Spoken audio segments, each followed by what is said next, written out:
সকলেই সে মহান রব, মহান মালিক আল্লাহ সুবহানাহু ওয়া তাআলাকে রাজি আর খুশি করার উদ্দেশ্যে আকাশ বাতাস মুখরিত করে সুউচ্চ আওয়াজ ঈমানী কণ্ঠে আমরা সকলেই কালিমাতুশ শুকরিয়া আদায় করি আলহামদুলিল্লাহ।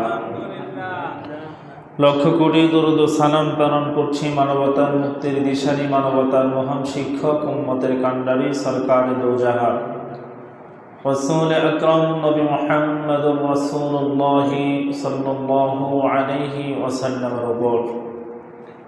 উপস্থিত সম্মানিত মুসলিম ভাইরা, আল্লাহ পাক রব্বুল আলামিনের পবিত্র কোরআনুল কারীম থেকে একখানা আয়াতে কারিমা তিলাওয়াত করেছি। রাসূলুল্লাহ সাল্লাল্লাহু আলাইহি ওয়াসাল্লামের হাদিস থেকে একখানা হাদিসে পাক সাল্লাল্লাহু আলাইহি ওয়াসাল্লাম পাঠ করেছি। আল্লাহ পাক রব্বুল আলামিনের পবিত্র কোরআনুল কারীমের আয়াতে পাক, রাসূলুল্লাহ সাল্লাল্লাহু আলাইহি ওয়াসাল্লামের হাদিসে পাক উভয়ের সমন্বয়ে আজকে জুমাতে যে বিষয় সম্পর্কে আমরা আলোচনা করব এবং শুনব, আমাদের আজকের জুমার আলোচনার আলোচ্য বিষয় হচ্ছে গত জুমার আলোচনার অংশ বিশেষ, অর্থাৎ আশারু নিসাইলা ইয়াদখুলুনাল জান্নাহ, 10 কারণে নারী অধিকাংশই জাহান্নামে যাবে। এই আলোচনা করতে করতে আমরা 8 নাম্বার পর্যন্ত আলোচনা শেষ করেছিলাম। বাকি আরও 2টি আমাদের বাকি থেকে গেছে, সেটি হচ্ছে 9 এবং 10। আল্লাহ পাক রব্বুল আলামিন আমাদেরকে জাহান্নাম থেকে বাঁচানোর জন্য, আল্লাহ তাআলার সৃজিত জান্নাতের মেহমান করে নেওয়ার জন্য যুগে যুগে আল্লাহ তাআলা নবী পয়গম্বর আলাইহিস সালাম এই পৃথিবীতে প্রেরণ করেছেন শুধুমাত্র সতর্ক বার্তা বাহক হিসাবে। নবীদেরই একমাত্র কাজই ছিল সতর্ক করা। তাদের কাজই হলো আল্লাহ সম্পর্কে অবগত করানো। দুনিয়ার মোহ পড়ে, দুনিয়া নফস ধোকায় পড়ে, শয়তানের ধোকায় পড়ে আমরা আল্লাহকে ভুলে গিয়ে জাহান্নামের পথে যখন আমরা অগ্রসর হই, তখনই সৎ এবং ন্যায়পরায়ণ আল্লাহওয়ালা মানুষদের কাজ হলো আল্লাহ ভুলা মানুষগুলাকে আল্লাহকে পাওয়ার জন্য, আল্লাহ স্মরণ তার ভিতরে আসার জন্য আল্লাহ তাআলার রাস্তার দিকে ডাকা, আল্লাহ তাআলার সেই রাস্তাকে তাদেরকে বাতলিয়ে দেওয়া। তো এরকম আল্লাহ তাআলা আদম আলাইহিস সালাম থেকে দিতে দিতে আমাদের নবী মুহাম্মদুর রাসূলুল্লাহ সাল্লাল্লাহু আলাইহি ওয়াসাল্লাম পর্যন্ত যুগে যুগে নবী আলাইহিস সালাম পৃথিবীতে পাঠিয়েছিলেন। একটি উদ্দেশ্য, মানুষ জাতি সৎ পথে থাকে, জাহান্নাম থেকে বাঁচে, আল্লাহর সৃষ্ট জান্নাতের মেহমান হতে পারে। আল্লাহ তাআলা কোন কোন কাজের জন্য বান্দাকে জাহান্নামে দিবেন, কোন কোন কাজ করলে আল্লাহ তাকে জান্নাত দিবেন, এগুলো আল্লাহ তাআলা বলে দিয়েছেন। এরপরও যদি আমরা জাহান্নামী হয়ে যাই, জান্নাতে আমরা যেতে না পারি, এর চাইতে বড় দুর্ভাগা, হতভাগা, কপাল পোড়া, বদনসিব আর কারো হতে পারে না। কি কি কারণে আল্লাহ জান্নাত দিবেন না, কি কি কাজ করলে জান্নাত দিবেন, সব কিছু বলে দেওয়ার পরে, সব কিছু জানা শোনার পরে যদি আমরা সেই কাজগুলো ছেড়ে না দিই, যেগুলো ছেড়ে দেওয়া আপনার আমার অপরিহার্য, আর যেগুলো ধরা দরকার সেগুলো ধরি নেই, এর জন্য সেদিন আল্লাহর কাছে আমরা কি জবাবদাহি করব আর আল্লাহর কাছে কি জবাব দিব, দেওয়ার মতো কোনো রাস্তা আছে? নাই। এই জন্য আল্লাহ তাআলা আমাদেরকে বলছেন, হে নারী পুরুষ, এই কাজগুলো যদি করো তোমরা জাহান্নামে যাবা। এর মধ্যে আজকে 9 নাম্বার থেকে শুরু। আন-নাইহাত, যে নারী সন্তান মৃত্যুর পর আল্লাহকে দোষী করে ও অকাল মৃত্যু বলে গালিগালাজ করে। অনেক সময় দেখবেন অনেক মহিলা দুধের শিশু অথবা তার জীবদ্দশা অবস্থায় যদি কোনো সন্তান তার মারা যায়, অনেক বিলাপ করে। এক পর্যায়ে এই কথাও বলে, খোদা তুমি আমারে দেখলা না, আমার সন্তানটারে নিলা, আমার সন্তানটারে তোমার এত ভালো লাগছে, তুমি আমারে নিয়ে যেতে আমার সন্তানটা রেখে দিতা। বলে কি বলে না? বলে না? তো আল্লাহ তুমি আমারে ভাল লাগছে না, এরকম অনেক কথাই কি বলে থাকে। এই কথাগুলো আমরা যারা বলি বা বলবে, এই কথাগুলো কিন্তু ভালো কথা না। এতে আল্লাহ তাআলা সন্তুষ্ট না, আল্লাহ তাআলা এতে কি হন? অসন্তুষ্ট হন।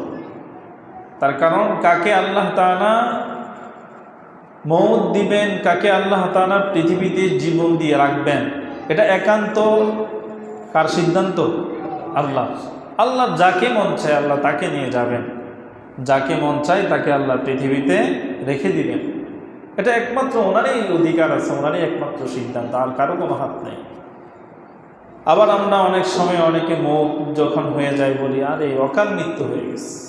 তো অকাল মৃত্যুর কোনো অকাল বলতে কিছু নেই, অকাল কোনো মৃত্যুই নেই। জন্ম নেওয়া মানেই মৃত্যু।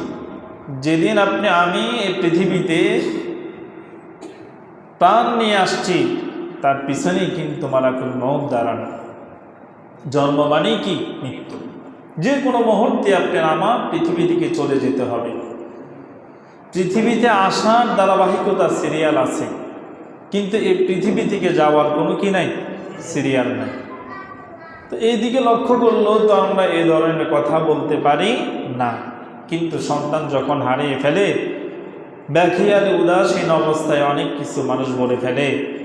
এই জন্যে সন্তান অথবা আত্মীয় স্বজন, নিজের আপনজন যখন মারা যায়, আল্লাহ তাআলার হাবিব বলছেন তোমরা বিলাপ করো না, চিল্লাচিল্লি করো না, বিকট আওয়াজে তোমরা আওয়াজ করে কান্না করো না, তোমরা চোখের পানি মাটিতে পড়তে দিও না। কেন? এগুলো যদি করো, যে মরে গেছে তার আত্মা কষ্ট পায়, তার কষ্ট হয়। এজন্য আল্লাহ রসুল সাল্লাল্লাহু আলাইহি ওয়াসাল্লাম স্বয়ং সন্তান হারানো ব্যথায় কান্না বন্ধ করতে পারেন। আল্লাহ রসুলও কান্না করছেন। স্বজন হারা ব্যথা কেউ সইতে পারে না, তার অস্ত্র সিক্ত হবেই স্বাভাবিক, কিন্তু এটা স্বাভাবিক অবস্থায় রাখতে হবে, অস্বাভাবিক হওয়া যাবে না। এজন্য 9 নম্বর অনেক মা বোনেরা এগুলো করেন, যখন সন্তান মারা যায় আল্লাহকে দোষী সাব্যস্ত করে।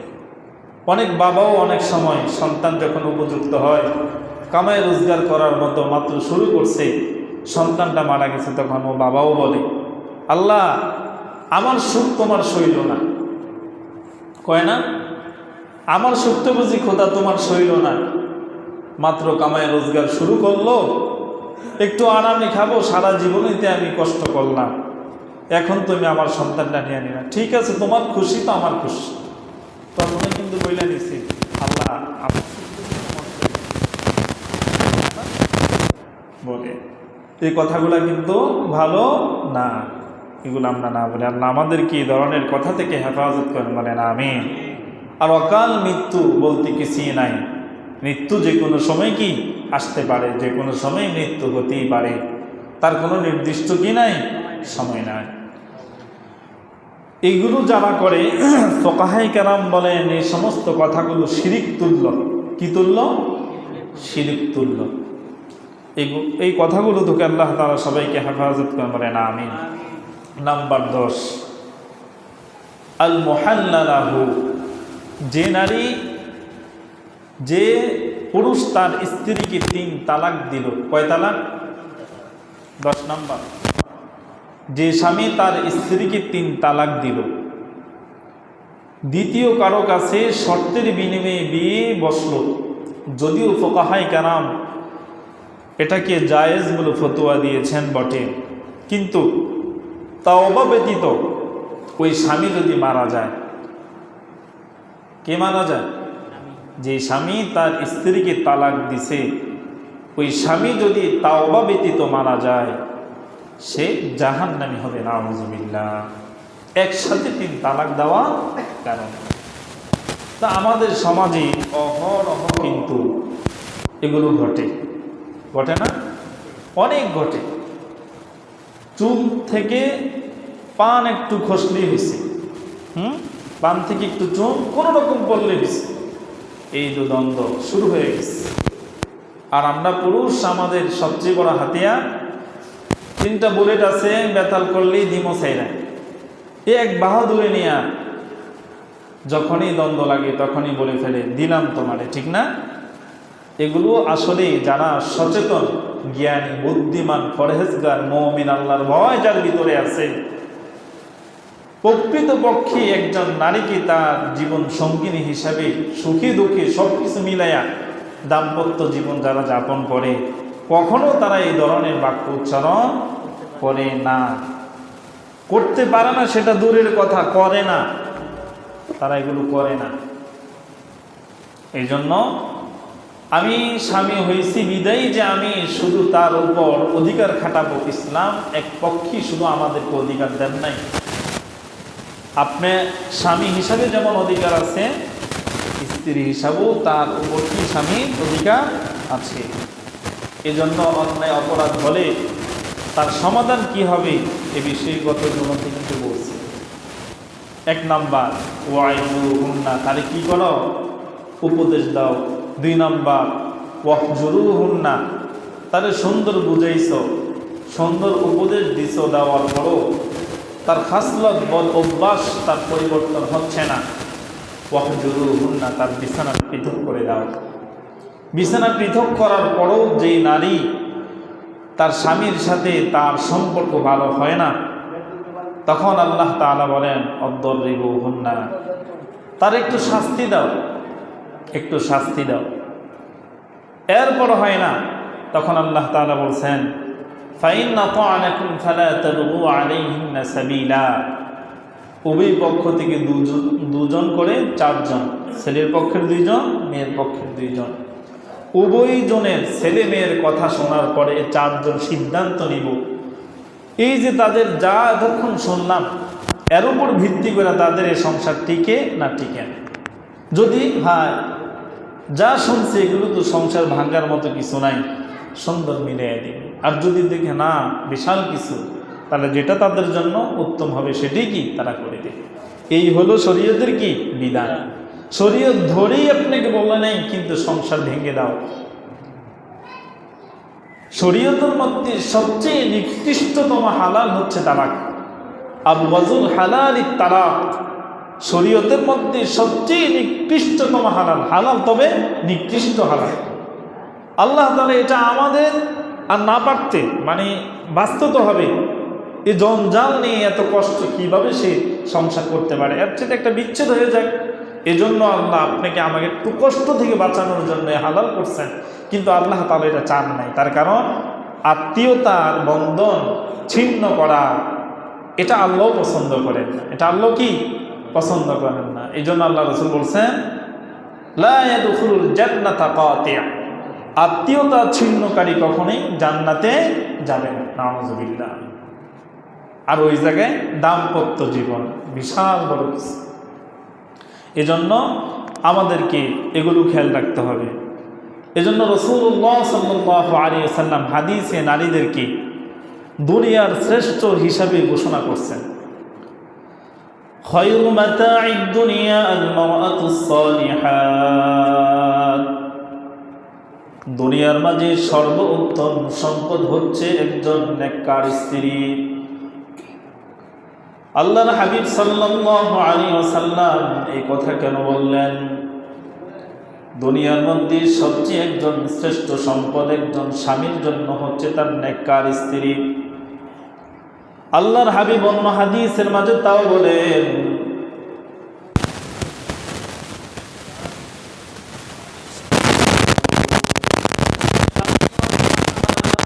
পক্ষ থেকে শ্রেষ্ঠ আমল করে জান্নাতের পরিচয় গেল। সুবহানাল্লাহ।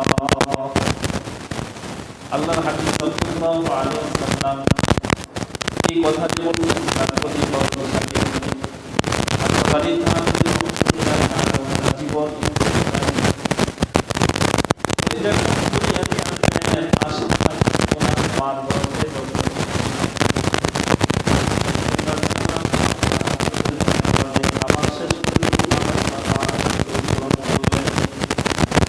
আল্লাহ তাআলার কাছে হাত উত্তোলন করে কান্নাকাটি করতেছেন। হঠাৎ করে হাতের মাঝে পবিত্র দেখেন, তখন তিনি দেখেছেন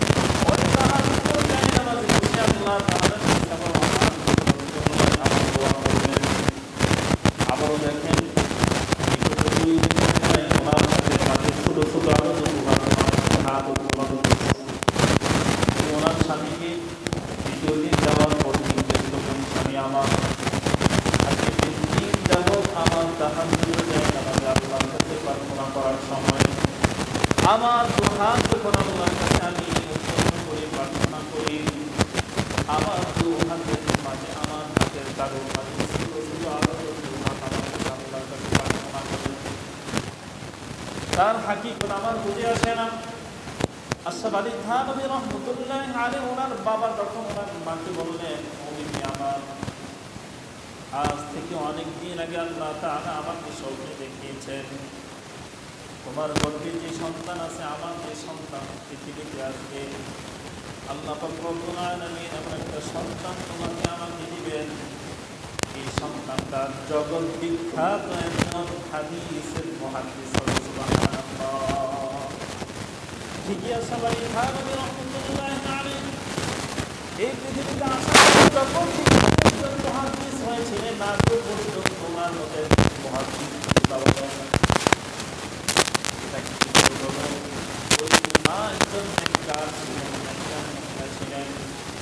এজন্য ওনার গর্ব থেকে এমন সন্তান আল্লাহ দিলেন, এই সন্তানের কারণে ওরা পৃথিবী আল্লাহ তাআলা আমন্ত্রিত করে দিলেন। সুবহানাল্লাহ। রহমতুল্লাহ আলাইহি আরেকজন ইমাম, উনি যখন দুনিয়াতে আসলেন, কেউ কেউ বলেন ওনার 7 থেকে 8 বছর, কেউ কেউ বলেন 2 থেকে 2.5 বছর। দুধ পান করা সবেমাত্র শেষ হলো, অথবা দুধ পান করা অবস্থায় একদিন ওই বালককে তমাম কথা বলার মতো শক্তি আল্লাহ তাআলা দিয়েছিলেন। তখন অনানুকূলভাবে ওই বাচ্চা আল্লাহর কোরআন পড়তে থাকে। আবার কেউ কেউ বলেন প্রাপ্তবয়স্ক যখন উস্তাদের কাছে নিয়ে গিয়ে মুখ্য উদ্দেশ্য হচ্ছে সন্তানকে যখন উস্তাদের কাছে দিচ্ছেন যাওয়ার জন্য, তখন উস্তাদ বলেন, আউযু বিল্লাহি মিনাশ শাইতানির রাজীম, বিসমিল্লাহির রহমানির রহিম, আলহামদুলিল্লাহি রাব্বিল আলামিন। ইমাম রাজি রহমাতুল্লাহ আলাইহি উস্তাদ আউযু বিল্লাহি সবক শোনার পর এই উস্তাদ আওয়াজ শুরু করছেন, পড়তে 18 নাম্বার পারা করে শেষ করে দিলেন। উস্তাদ তো আশ্চর্য হয়ে গেছে, এতটুকু একটা বাচ্চা আমার কাছে দিয়ে গেল, শুধু তাকে আউযু বিল্লাহি বিসমিল্লাহ এত দেখে আমার চিন্তা করো, সে আল্লাহ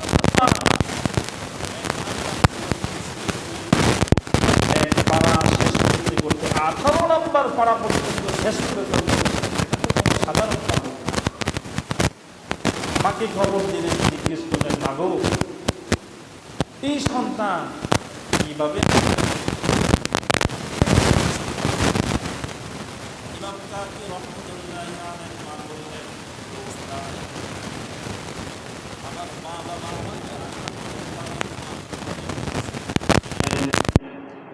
আমি 18 পারা কোরআন শরীফ মুখস্থ করেছিলাম। আমার সন্তান যখন আমার গর্ভে ছিল, দৈনন্দিন আমি 18 পারা কোরআন শরীফ তেলাওয়াত করতাম। আবারও আমার সন্তান যখন দুনিয়াতে আসলো, যখন সন্তানকে আমি দুধ পান করাইতাম, ডান স্তন তার মুখে দিয়ে আমি 9 পারা কোরআন শরীফ পড়তাম। আবার যখন বাম স্তন তার মুখে দিতাম, আবার 9 পারা কোরআন শরীফ পড়তাম। এইভাবে 2.5 বছর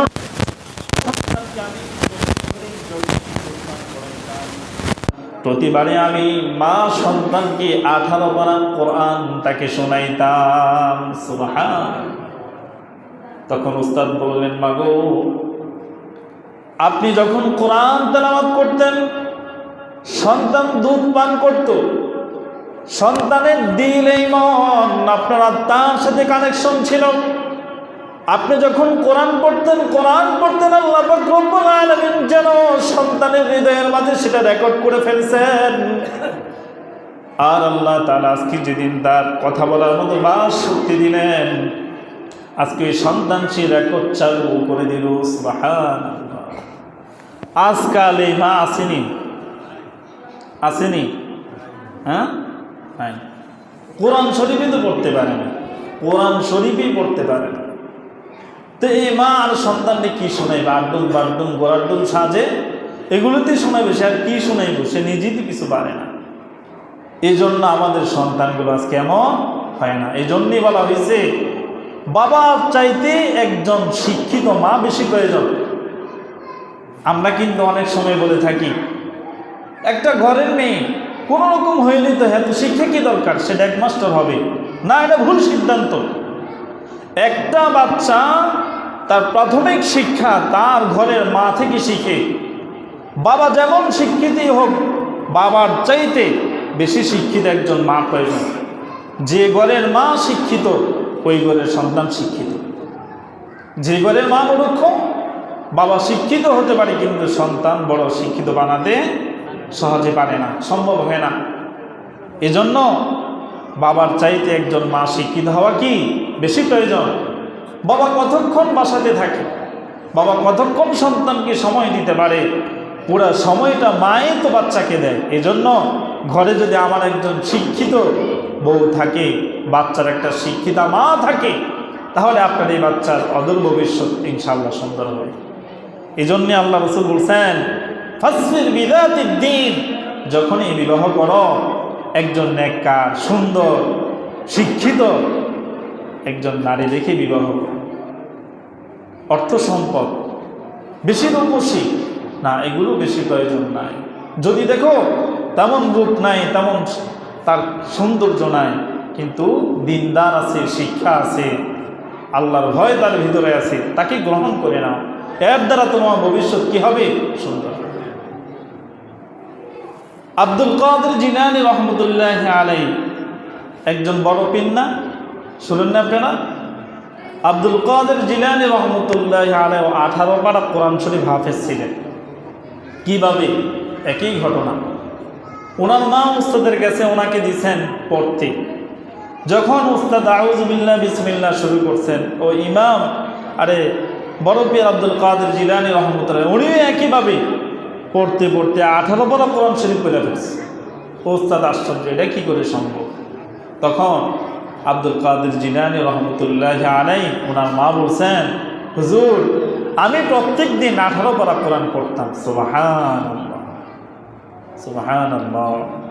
এজন্য আজকে যে মায়ের গর্ভে সন্তান আছে, ও মা যদি বেশি কোরআন পড়ে, এই গর্ভের সন্তান আল্লাহ তাআলা নষ্ট করবেন না, এই সন্তানের ভবিষ্যৎ আল্লাহ তাআলা অসুন্দর করবেন না। তার কারণ এই সন্তানের সুশিক্ষা এবং অদূর ভবিষ্যৎ সুন্দর হওয়া, এটা ভিত্তি স্থাপন হচ্ছে তার মা শিক্ষিত হওয়া, তার মা নেককার হওয়া, তার মা দিনদার হওয়া, একজন স্বামীর সংসার উন্নত হওয়া, একজন স্বামীর অদূর ভবিষ্যৎ সুন্দর হওয়া, এটা সবচেয়ে ভিত্তি স্থাপন বহন করে তার একজন নেককার স্ত্রী ঘরে থাকা। যে ঘরে নেককার কোনো নারী নাই, ওই ঘরে শান্তি বলতে কিচ্ছু নেই, শান্তি বলতে কিচ্ছু। এজন্য আল্লাহর হাবিব সাল্লাল্লাহু আলাইহি সাল্লাম বলছেন, এই দুই জিনিস তোমাদেরকে শোনাই না। গত জমা 8 জিনিস শোনাই না, মোট হলো কয়টা? 10টা। এই 10টা জিনিস যদি না থাকে এ নারী জাহান্নামে। আর এই 10টা জিনিস যদি কোনো পুরুষের মধ্যে না থাকে, সেও কি জাহান্নাম। শুধু নারীরে কইেন না যে আজকে হুজুরে কইছে তোম করে, আপনাদেরও কইছি, শুধু নারীরে বলিনি, আপনাদেরকেও বলছি। এরপরে আল্লাহর হাবিব সাল্লাল্লাহু আলাইহি সাল্লাম অন্য হাদিসে বলেন, নেককার মহিলাদের কয়েকটি নিদর্শন বলা হয়েছে। সে যে নেককার, এই মহিলাদের যে নেককার, এটা কিভাবে বুঝবেন? আল্লাহ রাসূল বলেন, আল মারাতু সালিহাতু ইযা নাযারা ইলাইহা সাররাতহু ওয়া ইযা আমারাহা আতাআতহু ওয়া ইযা গাবা আনহা হাফিজাতহু। একজন মহিলা সে নেককার, একজন নারী সে নেককার, তা বোঝার জন্য আল্লাহর হাবিব 3টা নিদর্শন দিয়েছেন। কয়টা? 3টা। 1 নাম্বার আল মারাতু সালিহা, নেককার নারী চেনার জন্য, ইযা নাযারা ইলাইহা সাররাতহু, স্বামী যখন তার বিবির দিকে তাকাবে তখনই তার হৃদয় শীতল হয়ে যাবে। এক নাম্বার কি বলছেন? স্বামী যখন তার বিবির দিকে তাকাবে, ইযা নাযারা ইলাইহা সাররাতহু, স্বামীর আত্মা শীতল হয়ে যাবে। বর্তমান সময়ে ঘরে প্রবেশ করা মাত্র মেজাজ ঠান্ডা হয় না, গরম হয়ে যায়। কথা ঠিক কিনা? কেন বলেন তো? ঘরে গেছে মাত্র, আল্লাহ রাসূল বলছেন ইযা নাযারা ইলাইহা সাররাতহু, তার দিকে তাকাইলে তোমার হৃদয় শীতল হয়ে যাবে। কিন্তু না, হৃদয়ের আগুন ধাও ধাও করে জ্বলা শুরু করছে। এই ঘরে ঢুকতে না ঢুকতেই শুরু করছে তোমার মা, তোমার বাবা, তোমার বোন, তোমার 14 গোষ্ঠী জ্বালায়া পোড়ায়া সরকার, আমি শেষ। আমি কি শেষ? এটা হলো বদকার যে নারী, তার স্বভাব। আর নেককার নারীর স্বভাব, সে যখনই দেখবে তার স্বামী ঘরে ঢুকছে, আল্লাহর হাবিব বলেন তার সাজসজ্জা থাকবে অন্যরকম, স্বামীর দিকে তাকানো তার থাকবে অন্যরকম, তার কথা বলার ধরন থাকবে অন্যরকম, তার হাসির ধন থাকবে অন্যরকম। আল্লাহর হাবিব বলেন প্রথমেই ঘরে যখন ঢুকবে স্বামীকে দেখা মাত্রই সে দিবে সালাম, আসসালামু আলাইকুম ওয়া রাহমাতুল্লাহ। সালাম দেওয়ার পরে কেমন আছেন, বসেন, আগের থেকে এক গ্লাস পানি তার হাতে রেডি। কি? আগের থেকে এক গ্লাস পানি কি হাতে রেডি, তাকে পানি দিবি, আপনি পান করেন। এটা হলো আল্লাহ রাসূলের সুন্নাহ। আল্লাহ রাসূল যখনই ঘরে ঢুকতেন, আল্লাহ রাসূলের বিবিরা আল্লাহ রাসূলকে প্রথমে সালাম দিতেন। সালাম দেওয়ার সময় মুখে হাসি থাকত, তারপরে ভালো মন্দ জিজ্ঞেস করতেন, এরপরে বসতে দিতেন, তারপরে আল্লাহ রাসূলের সামনে পানির গ্লাসটা আগাইয়ে দিতেন। আচ্ছা আপনি বলেন তো, স্ত্রীর প্রতি যত রাগ খুব যত কিছুই থাকুক, ঘরে যাওয়ার পরে যখন সালাম দিছেন, তার হাসি মুখ দেখছেন, আবারও এক গ্লাস ঠান্ডা পানি আপনি ধরাই দিছে, আপনার কি আর রাগ থাকে? তার আর মনে থাকে? কথা কয় না। থাকেনি? না থাকে, কথা কয় না। থাকেনিও? থাকে না? মাশাআল্লাহ, দেখছেন? তাহলে বোঝা গেল তারা এই খেদমতটা পায় না। এই খেদমতটা কি পায় না। এজন্য মা বোন যারা আছেন, আপনাদেরকে আল্লাহ রাসূল এক নম্বরে শিক্ষা, স্বামী ঘরে ঢুকলে প্রথমে আপনি সালাম, দ্বিতীয়ত মুখে হাসি রাখবেন, তাকে পাশে বসতে বলবেন, এরপর এক গ্লাস পানি তার হাতে উঠিয়ে দিবেন। দেখবেন পুরা বিশ্ব জয় করতে পারবেন এই স্বামী দিয়ে। পারবেন তো ইনশাআল্লাহ? আর আপনারাও ঢোকার পরে সালাম দিবেন, ভালো মন্দ জিজ্ঞেস করবেন, মুখে হাসি রাখবেন, সারাদিন কেমন করে তার খোঁজখবর নেবেন। দেখবেন সেও আপনার প্রতি কী থাকবে? সন্তুষ্ট থাকবে। তাহলে আপনি যেমন তারে দেখার পর আপনার এই আত্মা শীতল হবে, তারও কি আপনাকে দেখার পরে কি আত্মা শীতল হবে। এরপরে ওয়াইদা আমারা আতাআতহু, স্ত্রীকে যখন আদেশ করা হবে তখন সে তা মেনে নেবে। 2 নাম্বার হলো স্ত্রীকে যখন আপনি আদেশ করবেন এটা করো, এটা করো, এটা করো, তখন সে আপনাকে আর দ্বিতীয় কোনো জবাব দিবে না, তার মন মতো আপনাকে সন্তুষ্ট করার জন্য সব কিছু করবে। কিন্তু বর্তমান সময়ে সারাদিনে করছি, পাল্লা করে আমি কি কাজের বেটি? বিয়ে করে আনছেন, কাজের মহিলা পেয়েছেন আমার, যেমন তেমন আপনি ব্যবহার করবেন, বলে কি বলে না? হ্যাঁ, এটা যে মা বোন না বলেন, আপনারা এটা ভালো করেন না। আর যে ভাইয়েরা আপনারা কিছু হতে না হতে শুধু বিবিকে বলেন এটা করো, ওইটা করো, ওইটা করো।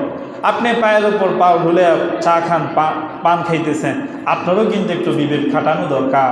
একটা মানুষ এত কিছু করে, আমিও তো তার সাথে একটু সহযোগিতা করতে পারি না?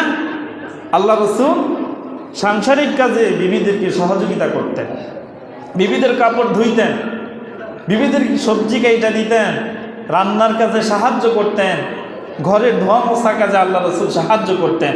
আর আজকাল বর্তমান সমাজে কোনো সন্তান যদি একটু বউর সাথে একটু বেশি সময় দেয়, কিছু মুরব্বী আছে দেখছ, পোলাডারে বিয়া করাইয়া হারাইলেছি তো শেষ। আরে কিতা কর না, মানুষের বেশি বিবাহ শাদী করাইলে ছেলেটা ভালো হয়েছে, ওই লোটা কিতা বলে না? না, আপনি যখন দেখবেন আপনার ছেলে তার বউর সাথে সময়টা বেশি দেয়, তারা মিন মহব্বতে আছে, আপনি শুকরিয়া আদায় করবেন, আলহামদুলিল্লাহ আমার এই সন্তানকে যে জন্য আনছি সে সময়টা তো সে সুন্দরভাবে কাটাইতেছে, বাহিরের গুনাহ থেকে আল্লাহ তাকে হেফাজত করছে। আল্লাহ প্রত্যেকটা মানুষের দাম্পত্য জীবন স্বামী স্ত্রী এমন করে দেন, বলেন আমিন। সম্মানিত ভাইয়েরা, তৃতীয় নাম্বার হলো ওয়াইদা গাবা আনহা হাফিজাতহু, যখন স্বামী তার বাসা বাড়িতে থাকবে না, অনুপস্থিত দেশে অথবা বিদেশে যেখানেই থাকুক, স্বামীর অনুপস্থিতিতে স্ত্রী স্বামীর মালকে হেফাজত করবে, স্বামীর আমানতের খেয়ানত করবে না, তার যেমন মন চাই তেমন খরচ করবে না, তার যেমন মন চাই তেমন ব্যবহার করবে না, ইনসাফ রেখে স্বামীর আমানতের খেয়ানত করবে না, আমানতদারি রক্ষা করবে।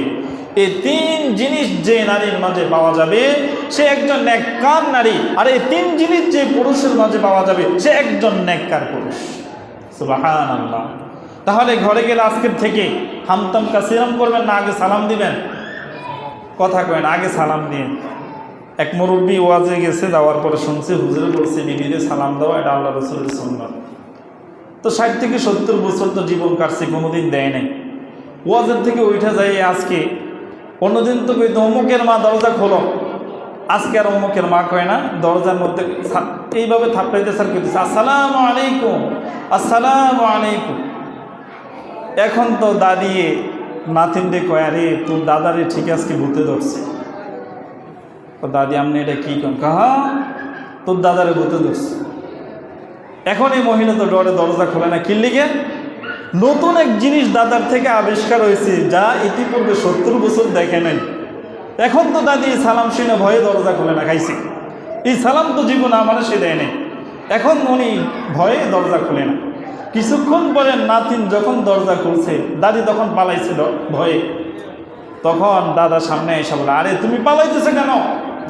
আজকে ওয়াজে গেছি, হুজুরে বলছে বিবিরে সালাম দেওয়া এটা আল্লাহ রাসূলের সুন্নত, প্রেম ভালোবাসা বৃদ্ধি পায়, উভয়জনের মধ্যে মিল মহব্বত বেশি হয়, এজন্য না আইসা তোমার অমুকের মা না বলে আজকে প্রথমে সালাম দিলাম।